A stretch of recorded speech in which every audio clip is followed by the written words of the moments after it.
Bueno, entonces podemos ir acercándonos a olas negras, porque olas negras me parece que se conectan mucho, ¿no? Con estos dolores humanos que nosotros tenemos, solamente que no es el dolor humano generado por el mismo humano, sino que es el dolor humano en el que se ve enfrentado a la fuerza y de la naturaleza, ¿no? El momento en el que la naturaleza nos tira las orejas y nos dice, bueno, Mm, ¿tú crees que puedes dominar, como dice Krenak, tú crees que puedes dominar la naturaleza? A ver, hazlo sin respirar, claro. ¿no?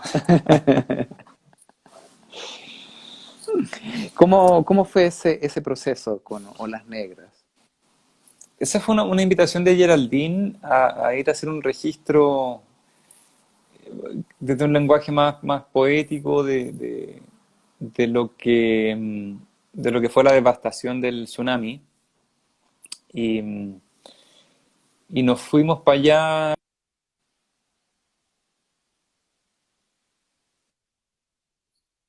nos fuimos para allá. ¿Quieres conectarte?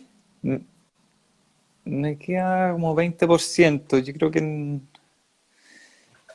de repente yo creo que tenemos unos 15 20 más. Perfecto. Veamos cuánto aguanta. Para no perder el hilo. Cuando estés a punto, lo que podemos Ahí, hacer es que ahí cortamos. aprovechamos de Eso. reiniciar la conversación. Ya, perfecto, perfecto. Em, Solo una pequeña pausa. Creo que la mayor cantidad de cosas de las que hemos hablado, o sea, todas tienen acceso o en Vimeo o también sí, ahí, en onda bueno, media, ¿no? sí, El hombre del futuro, por ejemplo, que es el largometraje que hicimos con el Felipe Río, está en onda media. Algunas bestias no se ha estrenado todavía. La otra los otros videos están en mi Vimeo. Al menos hay un trailer o algo. Ahí, a ver si puedo yo mismo anotar que buscar, como le puse, creo que es Nave Producciones en Vimeo.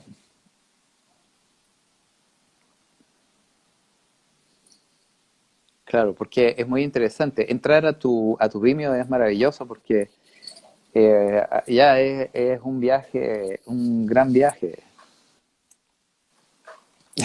Bacán. Entonces, Olas Negras. Sí, Horas Negras. Entonces nos fuimos con la Geraldine y fuimos recorriendo, bueno, estuvimos en Tomé, estuvimos en varias caletas y estuvimos registrando de una manera más intuitiva las sensaciones de esta devastación. Me acuerdo, hay una imagen que es la que más me gustó de ese proyecto, que es un caballo que está amarrado, un caballo que está solo amarrado en una estaca y que rodeado de puras casas que se habían caído con el tsunami, muchos escombros y este caballo que corría y corría en círculo. Y ahí nos quedamos pegados un buen rato grabando ese caballo. Por alguna razón parecía ejemplificar un poco el estado mental en el que estábamos o un poco lo que sentíamos. Fue un proyecto como bien puntual que hicimos en un fin de semana. Partimos un bus para allá, lo filmamos, Eso fue regresamos. 2010, post, claro, post-tsunami. post terremoto tsunami, ¿no? Sí, Esto fue, claro, o fue un sea, lo poco que después ustedes de eso. fueron registrando fue lo que dejó el tsunami, ¿no? Sí, Como, sí, sí, sí. exactamente. Aquí Antonia también hace referencia de que se genera una conexión. Ese trabajo se conecta mucho con un trabajo sobre el tsunami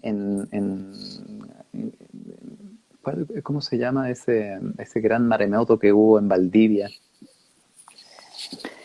Este fue como el ter- 60, ¿no? claro, fue terremoto y Terremoto y después tsunami. maremoto y tsunami. Claro, Muy parecido al de Dichato y Tomé, sí. que fue registrado por Sergio, el director de El Mimbre, ese documental hermoso en el que Ah, Violeta no lo conozco. Parra, uy, está en YouTube. El mimbre.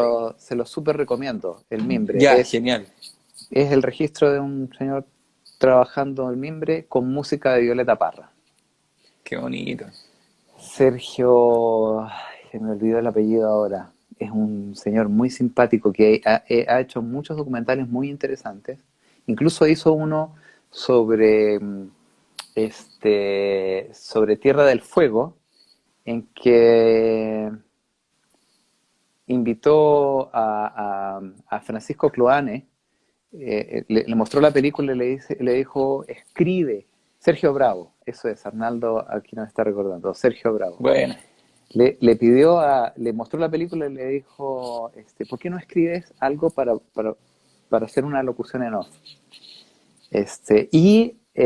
Cloane, emocionadísimo con la película, lo que hizo fue describir la película, ¿no? Lo que él veía de la película. Entonces, él trató de poner eso y dijo, parece que son dos poéticas que se están pareciendo mucho, son muy espejadas, entonces como que una ilustra a la otra. Entonces no va a resultar. Después del golpe, esa película desapareció. Entonces, cuando le hicieron una retrospectiva a Sergio Bravo, creo que en la universidad en Valparaíso, Santa María, este, él encontró la cinta de Cloane que narraba la película. Entonces, lo que hizo en la retrospectiva fue apagar las luces y lanzar el audio de Cloane describiendo sus emociones frente a la película, ¿no? increíble. Y Eh, que eh, cada cual se imaginara esta película en su mente. Hermoso, muy lindo. Y sí, Sergio estaba justo en Valdivia cuando ese material, ese documental está en la Universidad de Chile. Sergio estaba filmando otras cosas, no sé si eran cosas para la UP o otro documental, qué sé yo, cuando fue el maremoto y entonces decidió con otros colegas filmar, se lanzaron a filmar todo lo que pudieron. Y el documental es muy lindo, muy interesante. Es un colectivo, de hecho. O sea, Mira, Sergio Bravo es uno de ellos, de los que está participando en el- Entonces, me buenísimo. gustaría preguntarte sobre tu obra audiovisual en el teatro. Ah, ya, pues. ¿Cómo es cómo es que te conectas con el teatro? ¿No? ¿Qué es lo que te va conectando con el teatro? Bueno, por amor también. Me enamoré de una teatrera. Eh, la Belén es una mujer de teatro, diseñadora escénica, y, y en realidad nos hemos ido invitando mutuamente a nuestros proyectos, ya sea en el cine y en el teatro. Y ella me ha ido invitando a colaborar en proyectos en que ella está haciendo el diseño. Y ahí he tenido la fortuna de meterme un poco en ese mundo y colaborar ahí. Eh, Haciendo visuales, principalmente, claro, haciendo visuales para teatro. Y, mm, y sí, una de las cosas que me fascinó del mundo del teatro es la forma de trabajo. Y la relación, la dinámica de creación y cómo se relacionan ellos. Que hay un trabajo súper horizontal en el teatro. Son equipos chicos donde no está esta estructura tan jerárquica o piramidal como si hay en el cine o suele haber en el cine, en donde se hacen procesos creativos donde hay mucha discusión, hay muchas crisis, se dan el espacio para irse a la chucha de repente y después decir lo que sienten y madurar y trabajarse y llegar como al fondo de lo que se está investigando. Em, y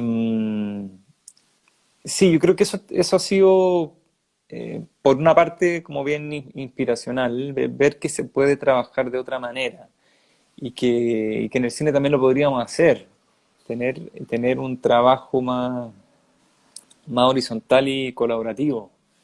Eh, y yo creo que está ocurriendo, ¿no? O sea, estamos derivando con toda la transformación social que viene ocurriendo, estamos derivando hacia una realidad más horizontal y más inclusiva. Eh, en lo más estrictamente relativo al oficio, el teatro es un formato, es un lenguaje que da mucha libertad para para la comunicación audiovisual, o sea, la creación de, de visuales. Hay un trabajo en el que hicimos hologramas, unos fondos de holograma, unos espejos infinitos con imágenes holográficas que se proyectaban por detrás. Otros en que hemos hecho pantallas con las que los personajes interactúan, que a ratos se transforman en luz, a ratos son videos de los personajes, a ratos son cosas oníricas. Eh, es algo que es una posibilidad que tiene el cine o el video que rara vez lo puedes ocupar en cine o en trabajos más narrativos. El teatro te permite eh, mayores grados de abstracción. Entonces eso es fascinante. Y también trabajar con gente que maneja otro oficio, o sea, desde el diseño escénico y de luces en teatro, que es otra cosa al cine, no tiene nada que ver. Y es fascinante, todo lo que es las luces en movimiento, eh, y el trabajo de los actores, que es realmente increíble. Yo soy un admirador de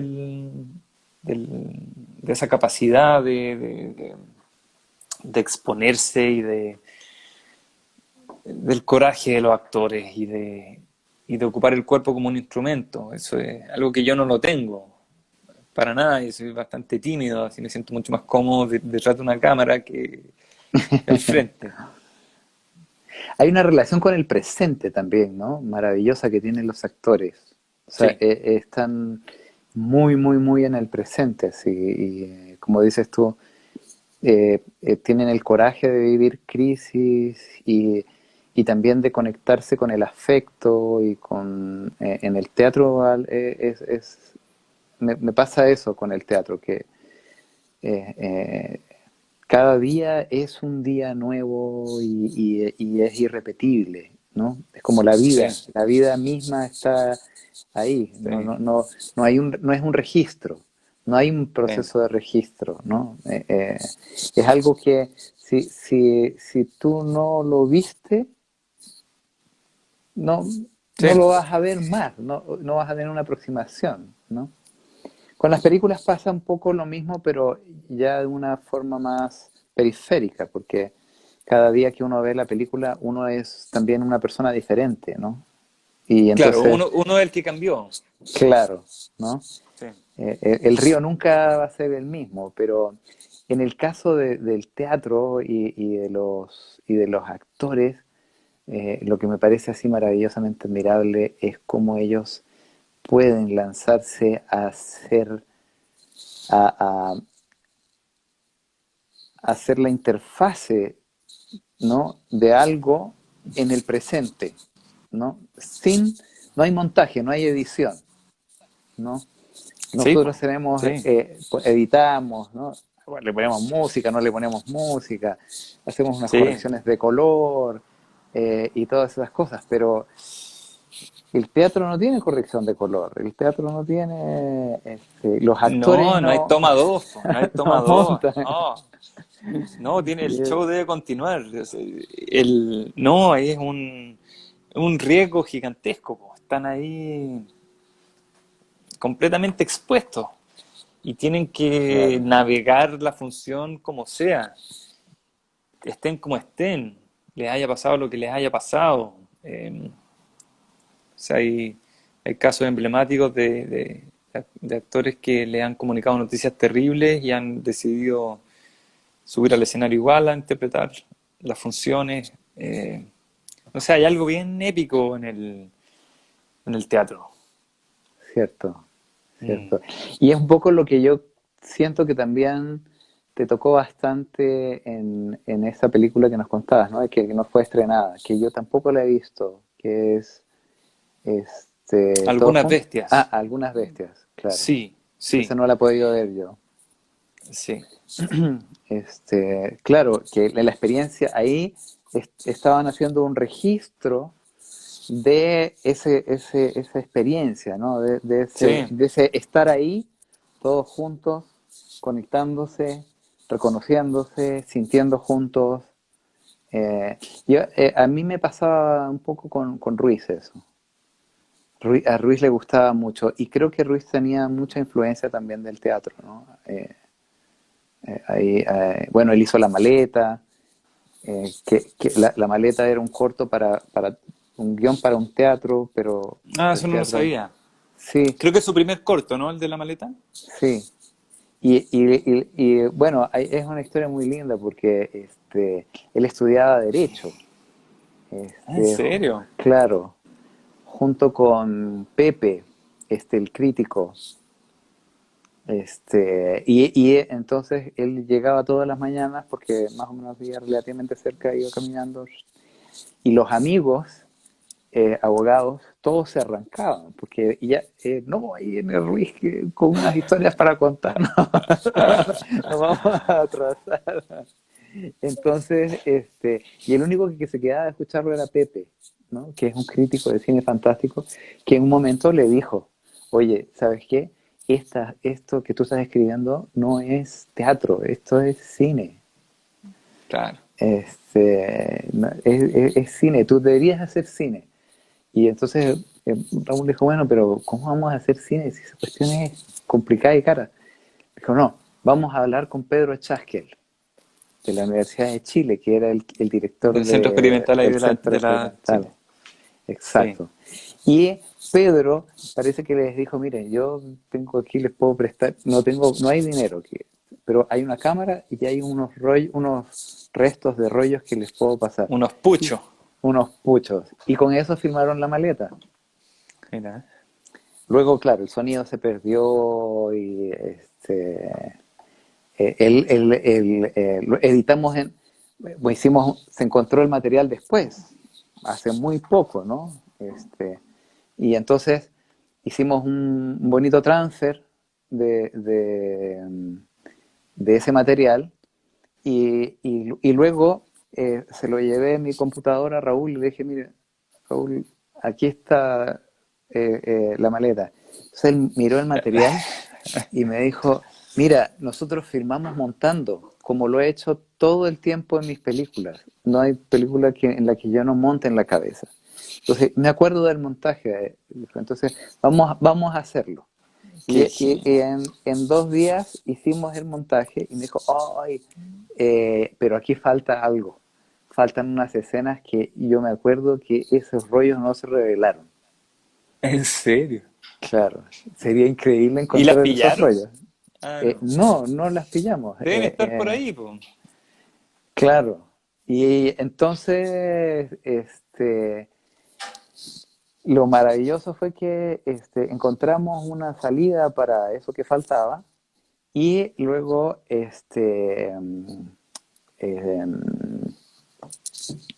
eh, Bruno Betati se consiguió un dinero para poder rehacer la banda sonora. Y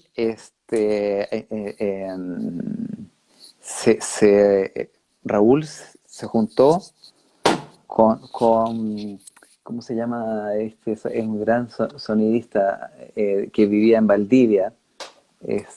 Y se juntaron a reinventarla con sonidos guturales y quebrando papel periódico y haciendo sonar botellas. Prácticamente fue como una especie de hombre orquesta. Y Qué así buenísimo. terminó la historia de la maleta. ¿No? Genial. Oye, Oye, si yo estoy tú con tienes la que... batería al borde, me voy a Ya, enchufar y ya, pues retomamos en otra. hacemos un relink. Eso, ya, Vamos y regresamos, porque ya volvemos. todavía me quedan muchas preguntas. Ya, pues nos vemos luego de vuelta. Ya. Aquí estamos. Bueno, Buenísimo. Pepe Román era el crítico, amigo de Raúl. Es una muy gran persona, sí, muy querido. Pepe además nos dio clases en los cursos de Héctor Ríos. Héctor Ríos lo invitaba siempre justamente porque creo que y es como para regresar de nuevo a esto de la historia, ¿no? Como la fotografía no es fotografía por sí misma en una película, ¿no? No es un acto de virtuosismo, ¿no? sí. Un poco lo que tú mencionabas con la invisibilidad, pero ¿cómo es que tú te conectas con la historia, ¿no? ¿Cómo relacionas la fotografía, la luz? ¿No? Hay una persona que preguntaba este, cómo es ver a un actor moverse en un cuadro, en un cuadre que hiciste y la luz que hiciste, qué sé yo, ¿no? Es Como fascinante. los placeres. Y entonces, exacto, cómo, cómo, cómo se juntan para ti? ¿Cómo haces que esos dos ríos se encuentren, ¿no? Ese placer fascinante de los actores paseándose por esos lindos, maravillosos actores, paseándose, ¿no? Poderosos, Sí. corajosos, etcétera, etcétera. Están paseándose, llenando ese cuadro y cómo se conecta también con tu relación y la historia, ¿no? ¿Cómo lo vas haciendo? Mm.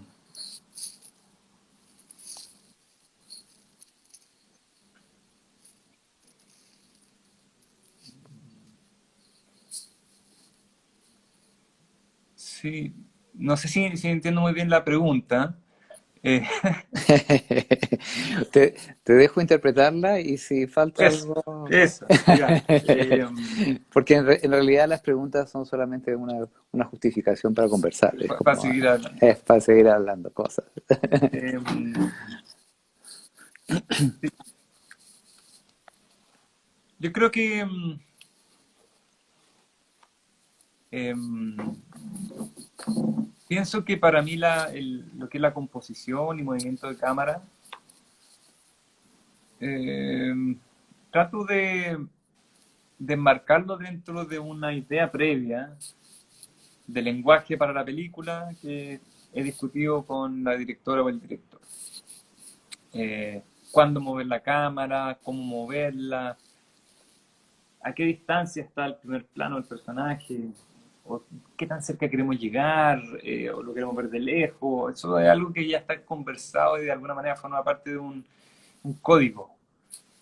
Eh, y que es muy práctico, muy bueno tener ese código porque en el rodaje pasan muchas cosas y uno tiene que ser flexible y ir cambiando, pero si está claro ese código de qué variables o qué decisiones ya conformaron ese código, es fácil modificar y adaptarse. Eh, y el tema de la luz para mí es mucho más de guata, más creo que se vincula más con el sentimiento, con lo que se quiere comunicar en términos de atmósfera, como de tono emocional. Eh, y el balance entre la luz y la sombra. Y trato de que responda a lo que la escena está entregando según lo que yo estoy percibiendo o veo que está percibiendo quien dirige. Eh, Habiendo dicho eso, creo que es importante transmitir esas ideas también al resto del equipo y del elenco. O sea, que el elenco tenga presente, por ejemplo, que hay dos zonas de luz que tienen ciertas características. Entonces, si ellos quieren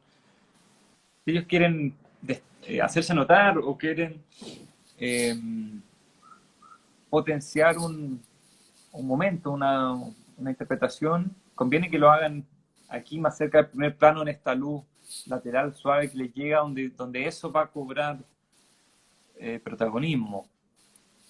Eh, y, y sí, quizás retomando lo que preguntabais de cómo es eso, cómo conviven esas dos cosas de uno armar un cuadro y una luz y todo, y después los actores conviviendo ahí. Es fascinante porque uno es como el primer espectador cuando uno tiene el ojo pegado en la cámara y está tomando decisiones de encuadre. eh, Uno es el primer espectador de la película. Y uno está recibiendo toda esa energía de los actores y si bien está conversado y acordado, tú tienes la última decisión de qué tanto te acercas, cómo te acercas, giras, no giras, de modelar ese punto de vista, eh, que después va a ser la estructura de la experiencia que va a tener el espectador. Ellos lo van a ver a través de tu ojo. Y eso es fascinante, es una manera de conectarte con el otro, de que el otro vea a través de tus ojos. Eh, De, y uno y a de la vez, tu, uno y de a la tu, vez ¿ah? y de tu espíritu, ¿no? De Y tu espíritu, de tu claro, corazón, de... claro, claro, exacto. Y uno también está interpretando el espíritu de tu equipo y de la directora o el director principalmente. Entonces es un ejercicio bien complejo e interesante de empatía o de conexión y de trabajar como en redes neuronales, casi como conectado, un organismo, varias cabezas conectadas en un puro organismo, tú eres quien está ejecutando eso. Eh, entonces, nada, ese momento para mí es el más gozoso del oficio que tenemos. Aquí están haciendo una pregunta sobre el cortometraje Teo. Ya, Quieren saber sobre el cortometraje Teo. bueno, el cortometraje Teo es un corto que co-dirigimos con la Belén, eh, y que hicimos una codirección de fotografía con el Andrés, con Underesu, con Andrés Cárdenas. Eh, y es una historia nuestra, media futurista, que habla de una pareja que van a un centro de edición genética a diseñar a su hijo. En un futuro cercano donde tú ya puedes hacer eso, entonces tienen las herramientas para poder elegir cómo va a ser su hijo. Y, y la dificultad está realmente en ponerse de acuerdo, porque hay una inteligencia artificial, una máquina que es capaz de leerte, de extraer tu ADN y mostrarte ahí en términos muy fríos y matemáticos quién eres tú como persona, y mostrárselo al otro, y el otro verte con todos tus defectos y decir, sé que no quiero que mi hijo tenga tanto de ti. Eh, es una comedia negra, pero que explora como esos dilemas de lo que deseamos y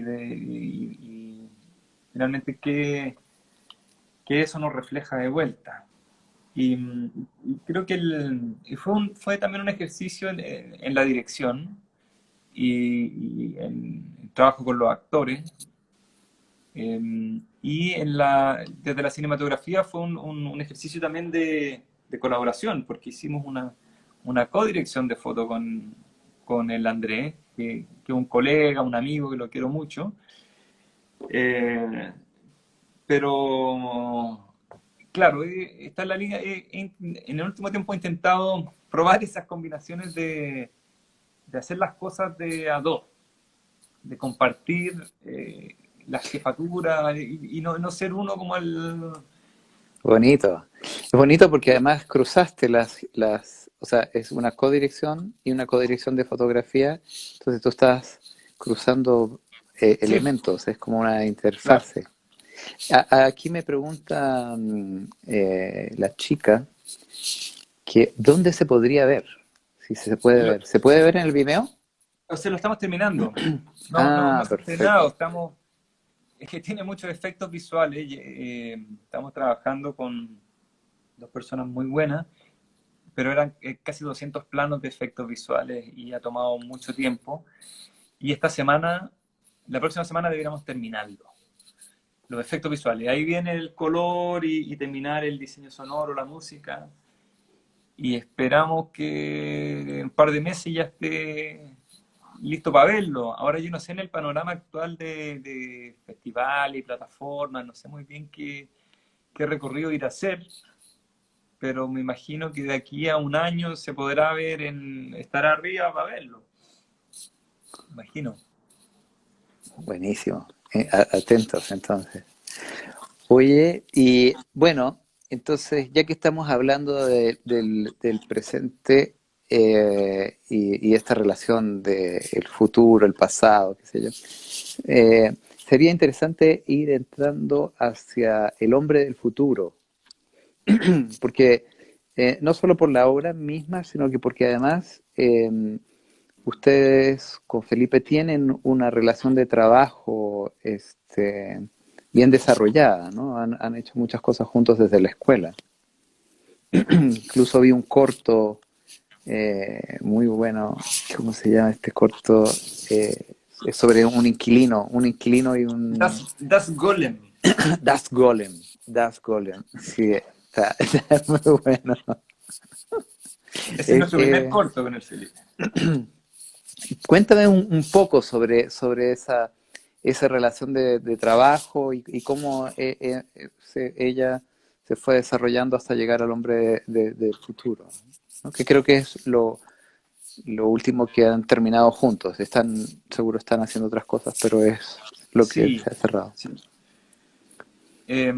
Sí, no, con el Felipe conectamos tempranamente en la escuela, nos hicimos amigos y conectamos como en la fascinación por el cine, por imaginar juntos el oficio del cine.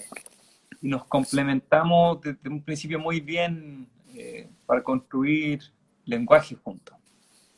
Eh, y, y sí, pues hemos hecho hartas cosas. Hicimos ese corto, Das Golem, El hombre de la maleta, El hombre de los guantes. eh, y hemos ido, bueno, nos conocemos un montón. Entonces hemos ido, yo creo que madurando juntos en el cine y construyendo también una confianza y un lenguaje en común que nos permite trabajar de una manera súper fluida. Y,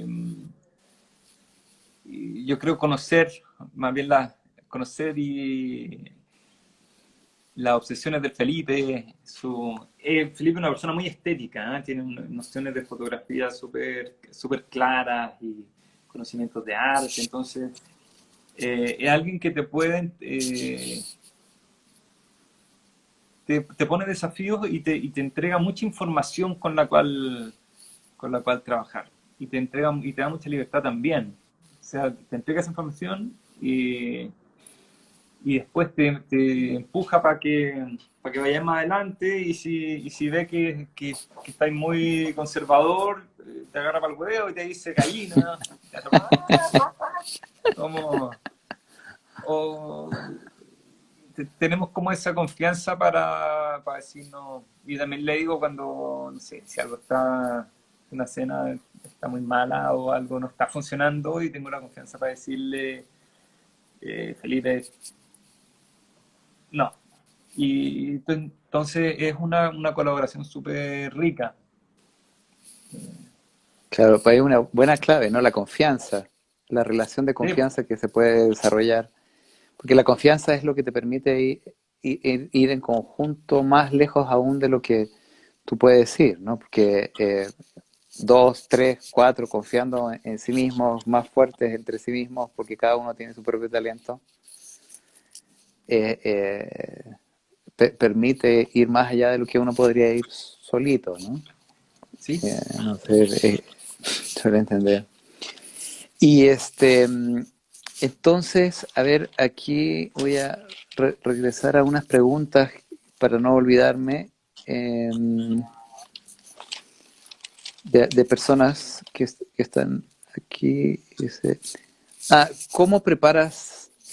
Bueno, yo creo que has contado un poco más sobre eso, pero, o sea, ya hemos hablado sobre eso, pero dice, la pregunta es, ¿cómo preparas el diseño de luces?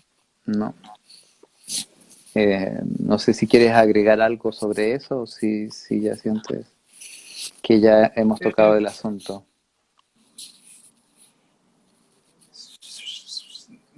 depende del proyecto y depende cómo, depende mucho de la persona, de la contraparte, depende mucho del director o la directora con la que esté trabajando, qué es lo que le da tranquilidad a esa persona, también el tiempo que uno va a tener. eh, y sí, a veces hago hasta plantas de luces. Me bajé una aplicación que voy a tener dibujar la planta de la locación y viene con todos los iconos de las luces y los accesorios. Y he llegado hasta ese punto de especificidad, pero que muchas veces es una weá, porque tú llegas ahí a la locación y nos dimos cuenta que en realidad era mejor filmarlo para el otro lado o afuera, o al actor se le ocurrió algo y tenéis que cambiarlo todo. Y sobre todo en el cine que me toca hacer a mí, que son películas eh, que son más de autor, más pequeñas, en que tampoco hay tanto tiempo ni la posibilidad de ser tan riguroso eh, creo que ahora hago un poco de preparación, sobre todo ver las locaciones, sin duda, ver la obra a la que se va a filmar y conversar con mi gaffer, con mi equipo, para ver dónde va a estar la luz principal, que hay una lógica también en el trabajo de luz. Eh, cada película tiene su propia lógica, pero en general que una imagen sea coherente en términos de iluminación, que las luces vengan de las direcciones en donde están las ventanas o las fuentes de luz natural. Eh, Bueno, sí, yo creo que están preguntando cómo se llama ese aplicativo. Hay ese y otro aplicativo para quienes sí, hay gusten. una, no es una aplicación propiamente tal, es un agregado para Photoshop y para InDesign que se llama Film Set Objects y que son una serie de iconos. Es un layout en realidad. Tú abres un archivo y tienes un montón de ventanitas y cada ventanita viene con un montón de monitos. Entonces están las banderas, las cámaras, están los dolly, están... Entonces tú jugáis después, agarráis los monitos, los vais poniendo y así haces tu planta, una planta con lujo de detalle y puedes poner personajes y plantitas y te podéis entretener planificando Y, todo. claro, y hablando de APs, seguramente tú usas el Sunseeker o algún tipo de Sunseeker, Claro, aprovecho lo de los aplicativos para ir hacia la luz natural, ¿no? Porque creo que nosotros nos hemos visto inspirados y también obligados a, claro. a relacionarnos con el sol, ¿no?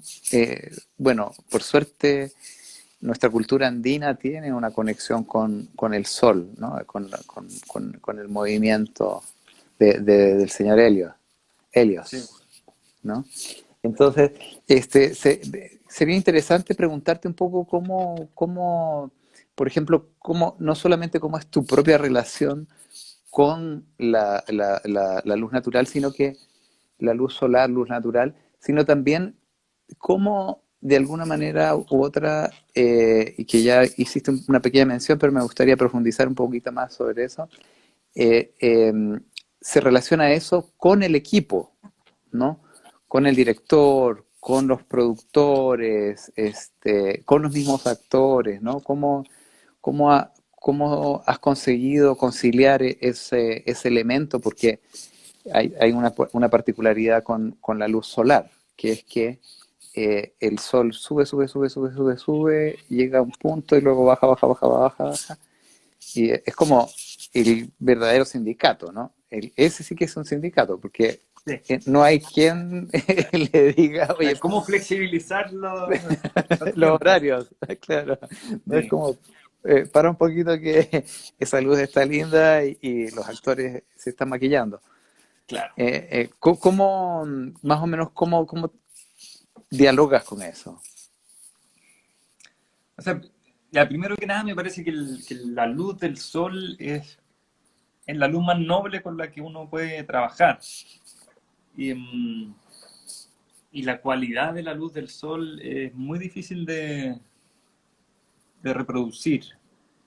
Eh, entonces me gusta trabajar con el sol y también hay un tema más ideológico, de economía, de recursos, eh, que me hace sentido trabajar con la luz del sol. Pero impone ciertas restricciones o más que restricciones, ciertas comprensiones para el equipo, para el asistente de dirección, para el director, para todos, para quien está haciendo maquillaje. Se nos va la luz, ese es como el gran temor. Se nos va la luz. Eh, pero sí, trato de ser bien consciente de los tiempos y de llevar y de estar observando cuando trabajo con luz natural, de estar observando cuánto tiempo nos queda. Ocupo el viejo truco este de los dedos, que no sé si lo conocen, pero si uno estira su brazo completamente, mirando hacia el sol, y pone los dedos así, cada dedo son 10 minutos, al menos mis dedos son 10 minutos de luz. Entonces, cuando se te está yendo la luz, pues sí, pues ya me quedan 40 minutos para que estemos y ir adaptando de acuerdo a esos tiempos. Eh, un ejercicio que me ha tocado, y que estoy seguro que nos toca a todos mucho hacer, es el de sintetizar. Uno llega con una idea de hacer una cierta cantidad de planos, qué sé yo, y la realidad y el tiempo empiezan a ejercer su inexorable acción y uno tiene que empezar a, a comprimir, a fusionar cosas para lograr hacer entrar en el tiempo que tenía y en la continuidad de luz, o sea, en las horas en las que el sol está más o menos parecido y coherente, una escena. Y de repente tienes que ir desplazando la acción, rotándola para que la dirección de luz se mantenga. Eh, y bueno, ahí yo creo que la observación es fundamental como herramienta para cualquier persona que trabaja en cinematografía, para qué decir para los gaffers eléctricos. Entender cómo funciona la luz, el sol, que hay una componente de la luz directa, lo que rebota en el cenit, lo que rebota en la vegetación, en los objetos que hay alrededor, y a veces te toca hacer el último plano, una escena cuando ya se fue el sol y tienes que reproducir esas condiciones. Y no es solo poner una luz en la dirección en la que está entrando el sol hace 20 minutos. Hay toda una serie de fenómenos más sutiles que también inciden sobre la percepción general de una iluminación. Entonces, yo creo que la observación es la mejor herramienta.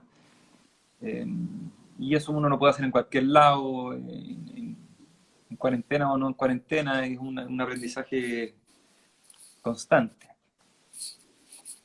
Eso me lleva a una pregunta que también aquí habían hecho, que tiene que ver con tu relación con el gaffer, ¿no? Porque ahí tiene que haber una conexión muy interesante e importante. Sí, claro.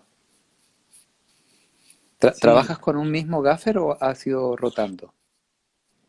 he trabajado con distintas personas, pero hemos tenido relaciones largas laborales. Trabajé, por ejemplo, todo el tiempo con César Montenegro, que era un gaffer increíble, muy atento, muy perceptivo, que después se pasó al área de cámara y fue mi primero durante harto tiempo también. Ahora he trabajado harto con el Antonio Parada, eh, y en general, y bueno, con Toño tenemos también una relación muy creativa, en que discutimos de las intencionalidades y, mm, y yo también escucho su voz y sus propuestas, trato de ser lo más abierto posible y nos tenemos la confianza para cuando él encuentra que algo está feo me dice, oye, me dice, ¿no te parece esto? Y yo digo, "Puta, sí tienes razón". O cuando él se manda una propuesta y a mí no me parece, tratamos de tener esa confianza. Pero sí, a mí me gusta trabajar en confianza, en el sentido de que uno tiene un montón de sesgos o no sé, al menos a mí me cuesta estar concentrado en muchas cosas al mismo tiempo, que es difícil. O si tratas de abarcar mucho al mismo tiempo, no lo haces muy bien en todas las cosas. Entonces, por eso es un equipo de fotografía. Y, mm, y también cuando tu equipo sabe que tiene la confianza y que tiene libertades creativas, ellos también aportan desde lo creativo y hacen crecer mucho el trabajo colectivo. Y este, ya me gustaría pasar un poco hacia bueno, regresar al documental, ¿no? Eh, Vi El Negro. Creo que todavía es el privilegio porque no se ha estrenado o sí se ha estrenado. No se ha estrenado. Él siempre tuvo la amabilidad de compartirnos un Sí, link. caray, agradezco mucho haber tenido la oportunidad de ver ese documental porque es como eh, me da- todavía estoy recuperándome del documental. Entonces, me gustaría saber un poco cómo, a partir de ese documental, cuál es tu experiencia y cómo tú también dialogas con el documental, ¿no? Porque el documental es una forma también de contar una historia.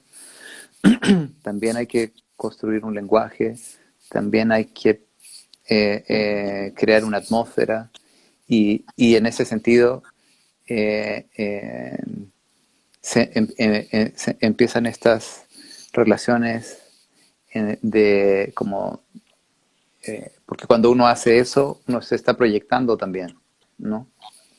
Sí, Está trabajando colaborativamente con el director y todo, pero hay algo de ti que se impacta con lo que estás contando y eso se tiene que transformar en un lenguaje, en una visión, pero hay muchos elementos que son mucho más presentes, como el teatro, como aquella experiencia en el sur que tuviste, ¿no?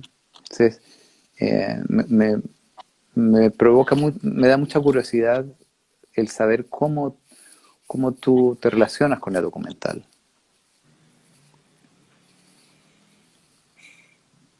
em, yo creo que me involucro muy profundamente, ¿eh? O sea, más bien trato de participar en proyectos en los que me pueda genuinamente involucrar, em, porque el contenido me interesa y porque la mirada de quien está dirigiendo me interesa, porque la temática me parece relevante. Eh, entonces, ya dentro del documental, uno está al servicio de comunicar algo y, y también de dejarte transformar por ese algo que estás experimentando. No es solo tú haciendo algo, o tú capturando algo, sino que ese algo te está transformando también, te está... sí. En el caso del negro, por ejemplo, era una historia que, la, que la sentí muy cercana. En el sentido de... estamos retratando a Ricardo Palma, que siendo muy joven, eh, fue testigo de injusticias brutales alrededor de él y que tomó decisiones bien radicales para, para abordar esa falta de justicia y entrar a explorar esa vida y esas decisiones. Uno también lo hace desde uno mismo. Tú decís, yo en ese lugar, ¿qué hubiera hecho? Quizá hubiera hecho algo parecido. ¿Y qué impacto tiene eso sobre ti y sobre el resto? El documental se centra sobre todo en la figura de su madre y de sus dos hermanas, o por lo menos para mí ese es como el corazón del documental, y cómo impactaron las decisiones de Ricardo en ellas.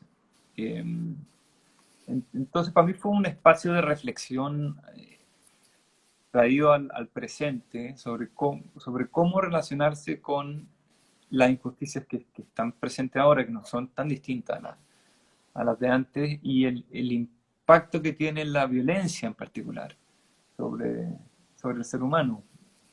¿Cómo te relacionas con la violencia que viene de afuera? ¿Tú respondes con la misma violencia para tratar de equiparar las cosas? Pero ¿de qué manera eso te transforma a ti como persona? Eh, ¿Y qué pasa con los que tenías al lado? Entonces sí, para mí el documental no es solo el oficio de crear imagen y contar una historia, sino que es más bien parte del camino espiritual de descubrir lo que es vivir, po, y qué caminos posibles hay, qué otras experiencias de vida existen. Eso es lo que más me atrae hacia los documentales.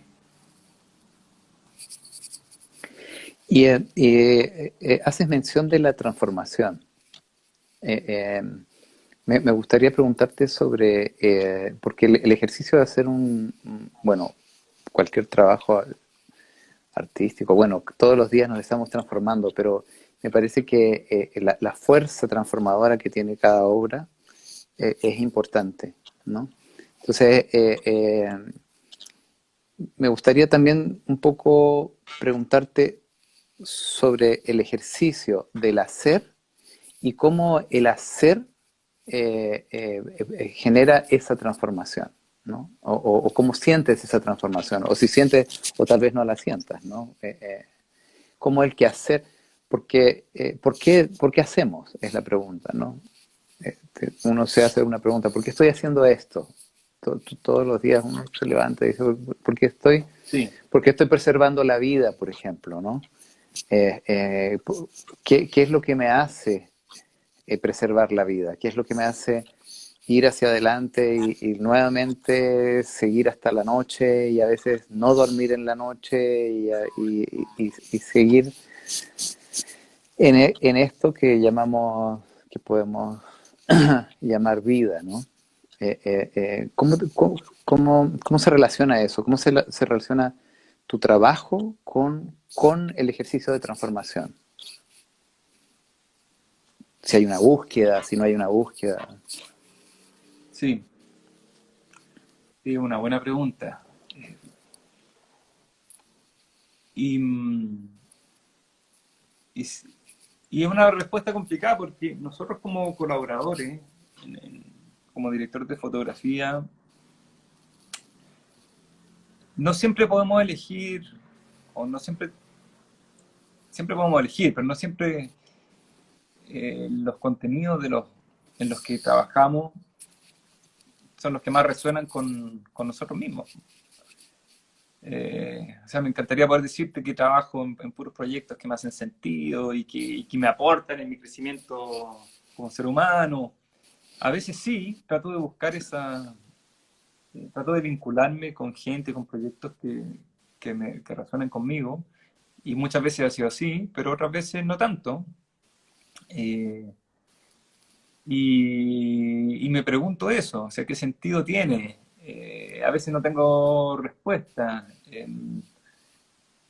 Es un, yo creo que en parte, sí, ahí es genial cuando ocurre que se juntan ambas cosas, que el oficio se junta con tu pasión, tu pulsión, tu búsqueda, tus curiosidades.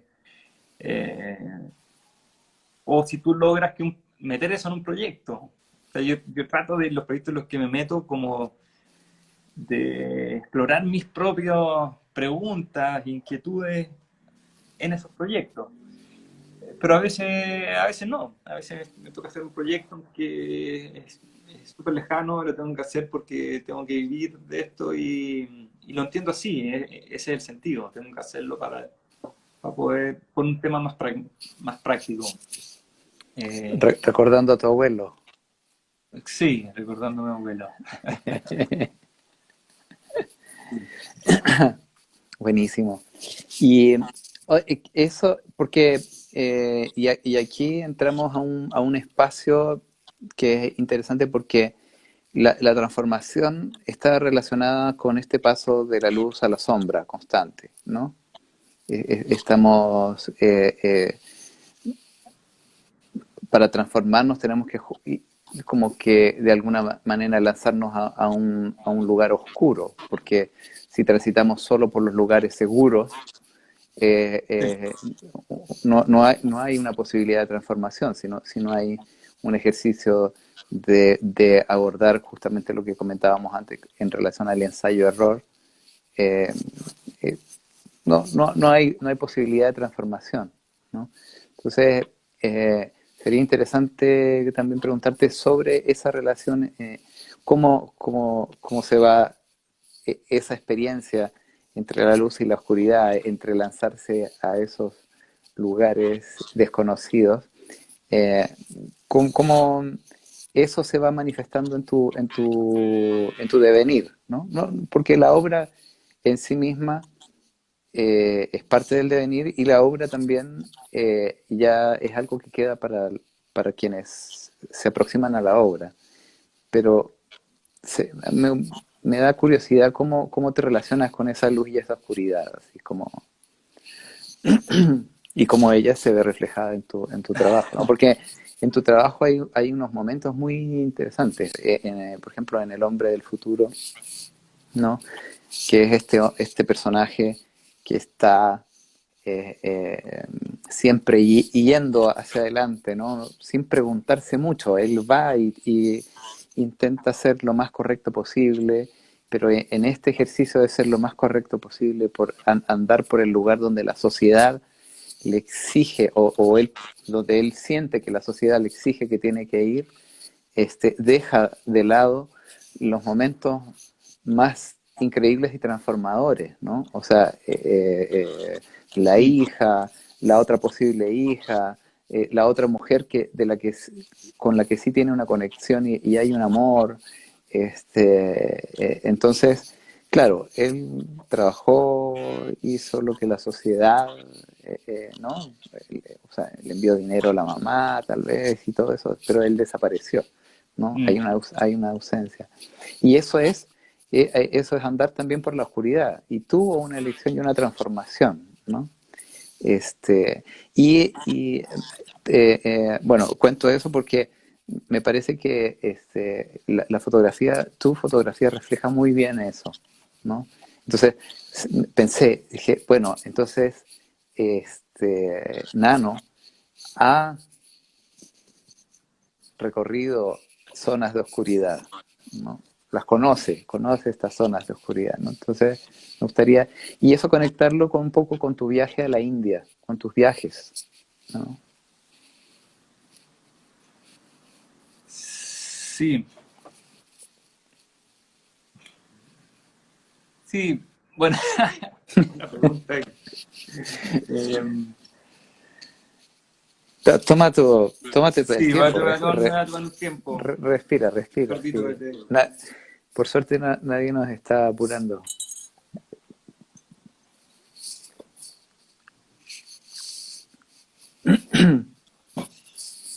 Sí, yo pienso que crecemos en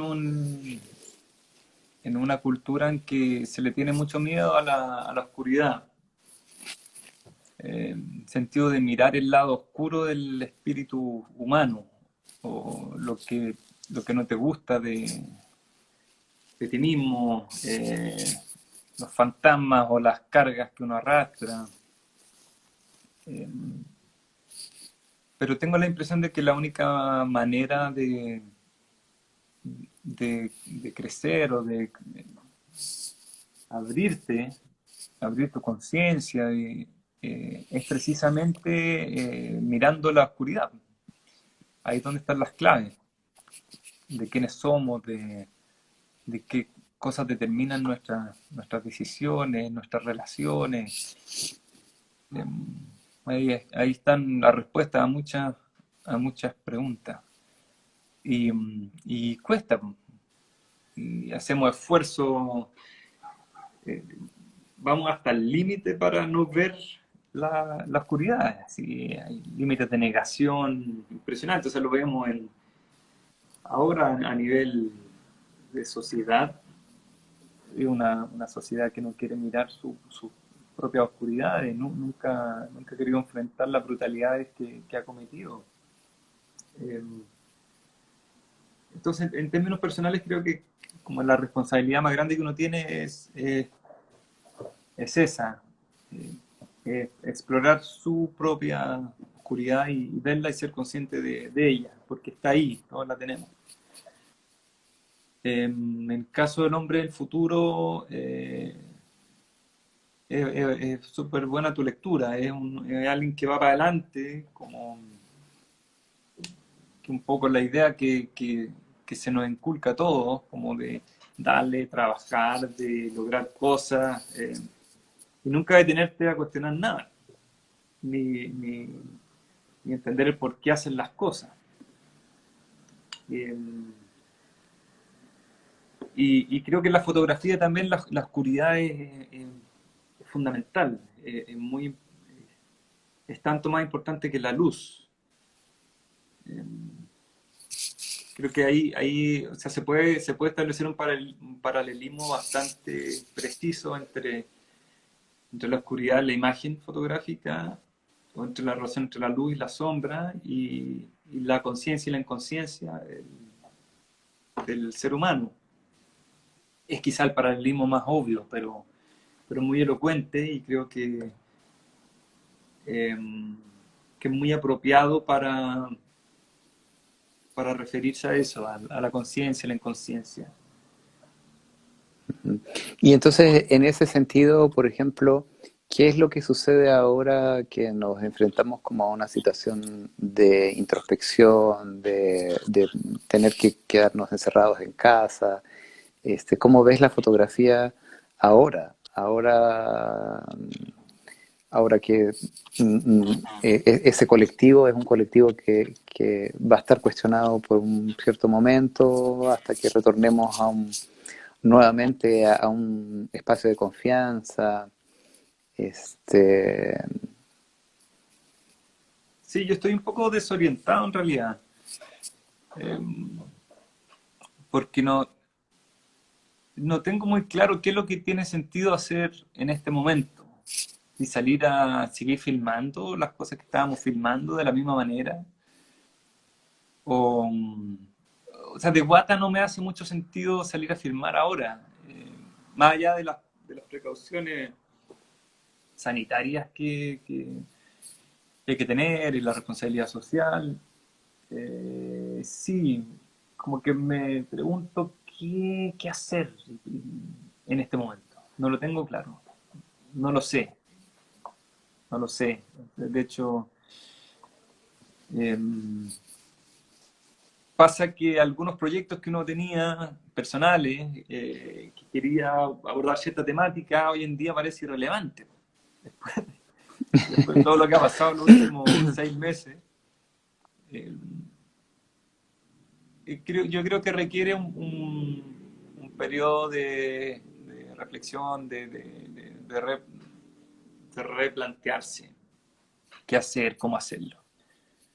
Sí, no tengo muy claro en realidad en este momento qué rol podría tener la fotografía, no, no lo sé. Creo que estamos en un momento más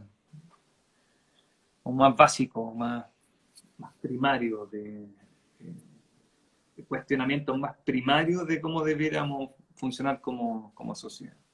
Ujú. Y entonces, porque ya entrando así, ya casi acercándonos al cierre, yo creo, es, por tanto, ¿cuál sería como lo que tú ves, lo que tú hoy día, en este instante, lo que tú proyectarías como un sueño, ¿no? Como un sueño, como qué es lo que como creador, no solamente como fotógrafo, porque además tú eres un artista súper como complejo, como creador, o sea, como creador, ¿qué crearías? ¿No? Cuando acabas de hablar como de la sociedad, pienso en la polis. La polis es justamente como nosotros nos imaginamos esa sociedad, ¿no? Como nosotros imaginamos que va a ser la sociedad para adelante, ¿no? Y como nosotros podemos hacer que esa sociedad se hacia adelante con nuestros sueños, ¿no? Porque de alguna manera u otra estas cajitas que hacemos nosotros, que son películas, documentales, etcétera, etcétera, responden también a un devenir, a un deseo de avanzar o por lo menos de también dejar algo, algo avanzado hacia eso que nosotros quisiéramos constituir como sociedad. Entonces, me gustaría preguntarte un poco sobre los sueños, porque de alguna manera u otra los sueños son los que también alimentan, son como la gasolina para los procesos creativos. Después ellos se transforman porque vivimos las experiencias del hacer, pero este, me, me- sí me da también mucha curiosidad eso, me da mucha curiosidad cómo mis colegas, incluyéndote, sueñan, ¿no? Sueñan la sociedad, sueñan el hacer las películas, el por qué hacer las películas, ¿no? Mm.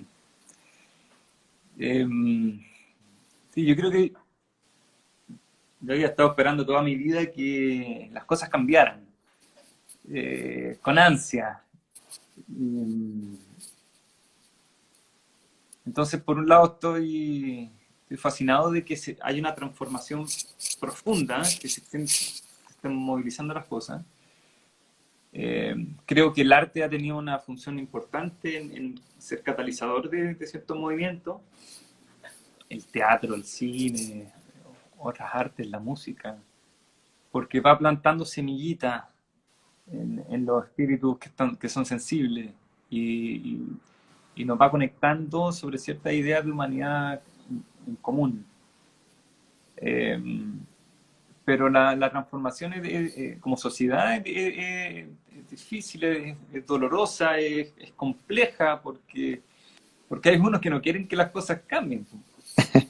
Hay otros que están cómodos y que no quieren que las cosas cambien, porque no les conviene. Claro. O porque la Entonces, comodidad te deja ciego también, ¿no? O sea, sí, cuando uno está cómodo, como que, y sensible al resto también. claro, Eh, se queda ahí. Te cuesta empatizar con la realidad de otro, tu realidad te impide ver. Bueno, entonces, claro, la transformación social completa creo que es algo muy complejo. porque hay tantas realidades internas eh, y que van por carriles distintos. Entonces, creo que lo que podemos hacer es nosotros vincularnos, o sea, con espíritus afines, con gente que quiera construir una sociedad más justa, más colaborativa, más horizontal, de respeto hacia la naturaleza, etcétera, y construyendo comunidad, vincularnos, retomar el tejido social que se fue disgregando y también partir por casa, porque uno le critica a la sociedad un montón de males que en realidad los tenemos todos metidos dentro de la cabeza. Son patrones de pensamiento.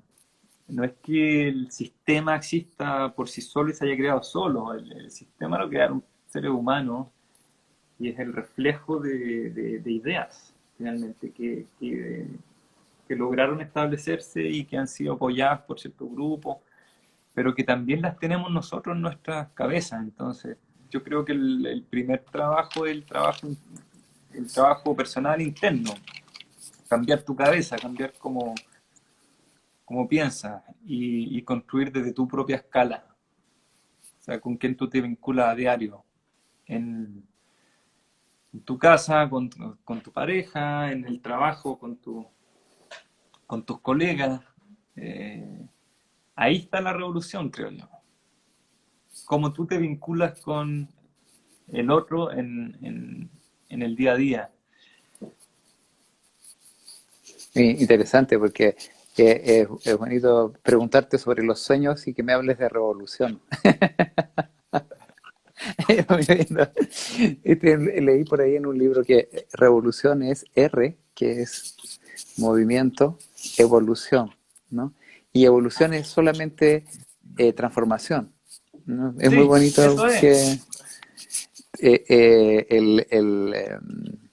una, me da la sensación de que en tu obra, como director fotógrafo y como director, o sea, y como director de fotografía, hay una constante relación con la transformación, con el paso de la luz a la oscuridad, de la oscuridad a la luz y el estado de viaje, ¿no?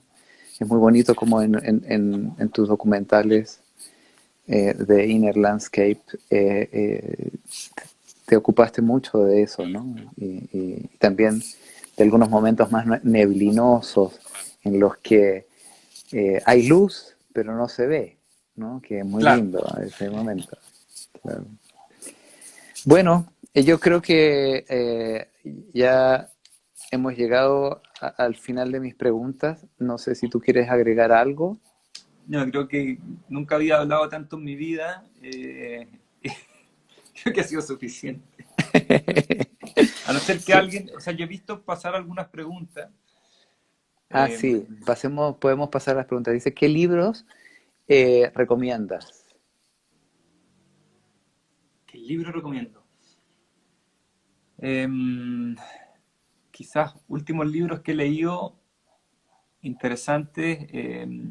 Bueno, el trabajo de Yuval Harari me parece fascinante, que es un historiador que vuelve a contar la historia de los seres humanos desde 140.000 años atrás, cuando surgimos en África, hasta ahora. Te da una perspectiva completamente distinta de quiénes somos como especie. Eh, También, eh, bueno, hay un pensador que a mí me gusta mucho que es Jiddu Krishnamurti, que es un pensador indio eh, que, que habla del cuestionarse las cosas, del condicionamiento. Eso es algo que siempre me hace reflexionar. Con respecto a nuestro oficio, no lo sé. Hace rato que no leo cosas de cine. Lo último que leí fue de Edward Snowden, uno que se llama Vigilancia Permanente, Ah, ese es que buenísimo, sí. es buenísimo, es terrible, pero te da una visión súper detallada del estado de vigilancia que se ha implantado en muchos países del mundo. Mira, Freya Isabel dice, ojalá puedan responder a mi pregunta, pero parece que se nos pasó. Si ella pudiera repetirla, sería increíble. Dice, ¿puedes repetir? Y la otra persona dice, José Rojas dice, ¿puedes repetir el nombre del pensador? Ahí alguien lo escribió, Jiddu Krishnamurti. Sí, Jiddu Antonio Krishnamurti. Amar. Sí. Sí, Krishnamurti. ¿Cuál sería la pregunta? Bueno, mientras llega esa pregunta, yo quería aprovechar de agradecerte mucho por esta oportunidad, porque sé que te empujé a la exposición. Sí, no, gracias a Fui, ti, pues, Inti. muchas gracias porque me parece que fue bien, bien increíble descubrir tu obra.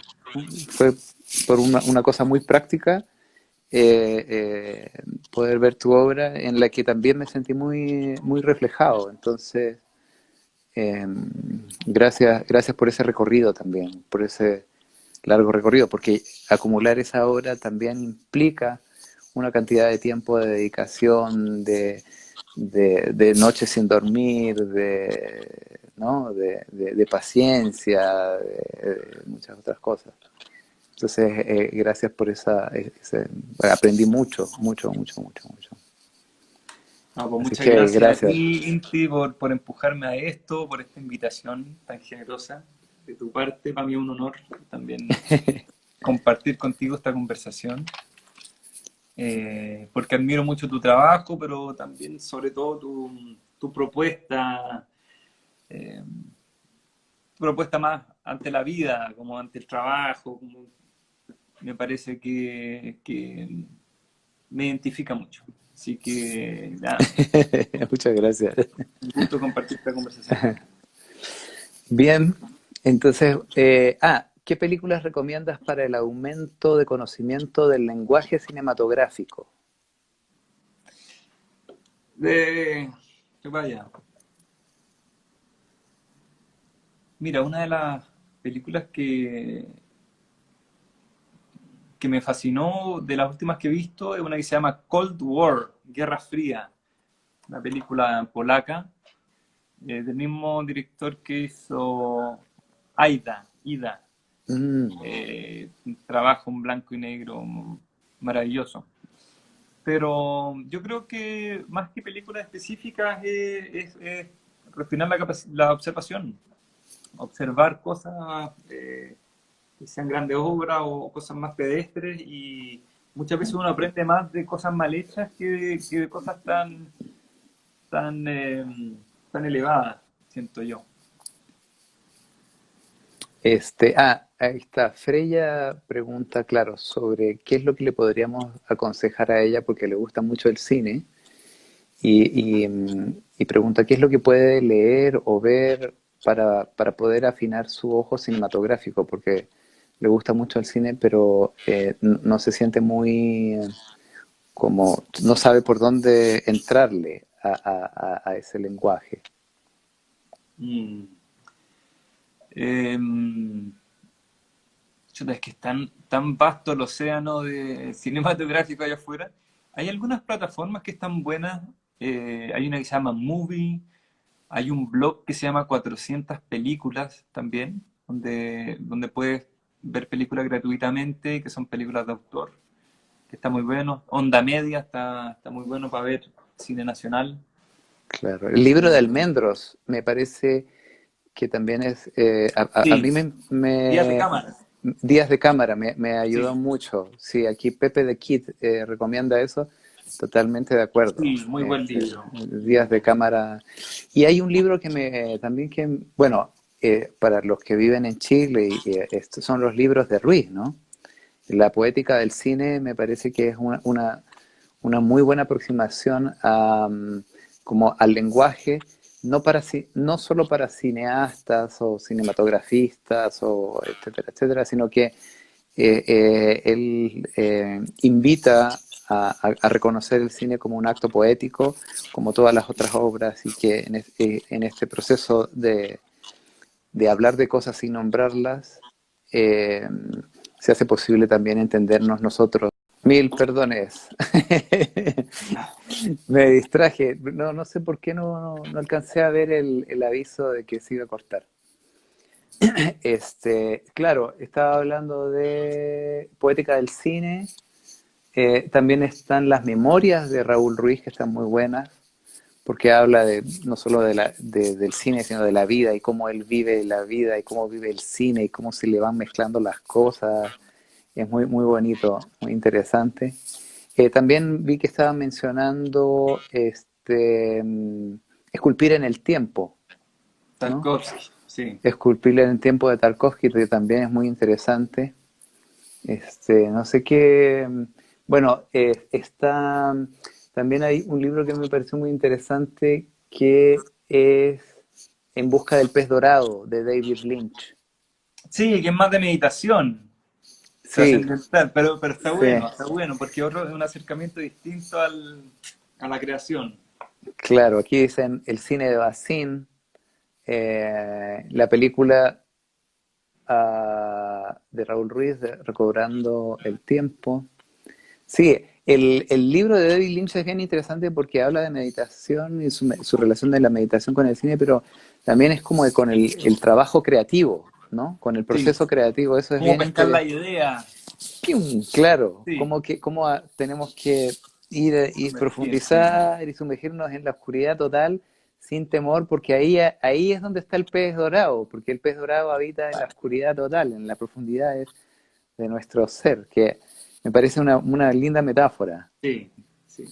Otro libro que creo que me parece interesante de cine es Venders por Venders, en que él sugiere unas cosas bien interesantes sobre cómo en el cine tenemos que tener ojo de lo que ponemos en el cine o de lo que ponemos en nuestra obra, porque de alguna manera u otra eso se perpetúa y no sabemos, nosotros no tenemos control de cómo se va a perpetuar.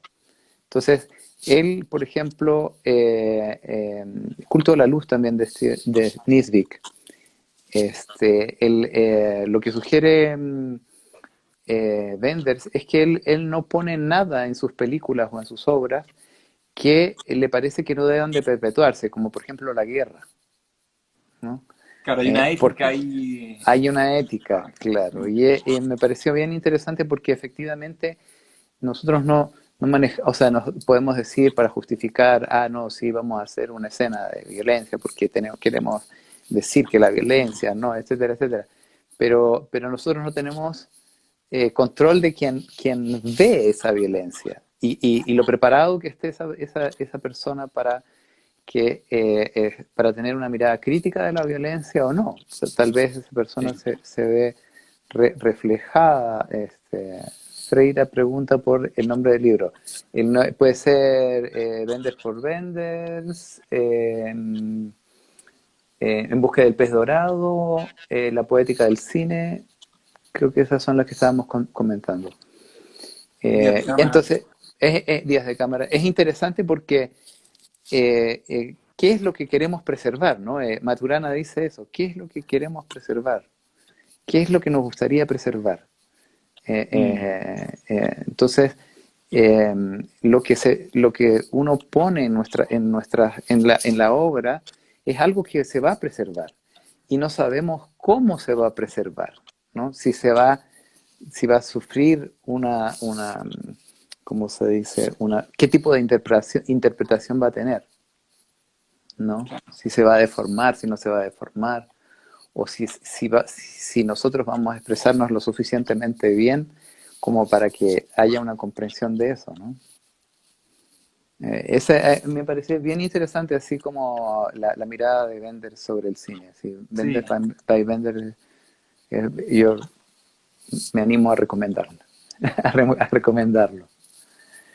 ¿Qué otro? Bueno, libros que no sean de cine, porque para quien quiere aprender a conectarse con el cine, en realidad tiene que conectarse consigo mismo, ¿no? Mm. Claudio Naranjo, Krishnamurti, David Maturana. Wong, Maturana, todos esos personajes yo creo que son importantes de leer para poder ir desarrollando un lenguaje propio. Bueno, entonces yo creo que estaríamos. ¿Estamos? Ojalá que hayamos cumplido con la tarea. Hablamos harto, al menos. Sí. Muchas gracias por tu paciencia y No, gracias a generosidad ti, Inti, y a la gente que nos aguantó todo este rato. y un gran abrazo para todos también. Muchos, Sí, muchos, muchos abrazos. un abrazo grande.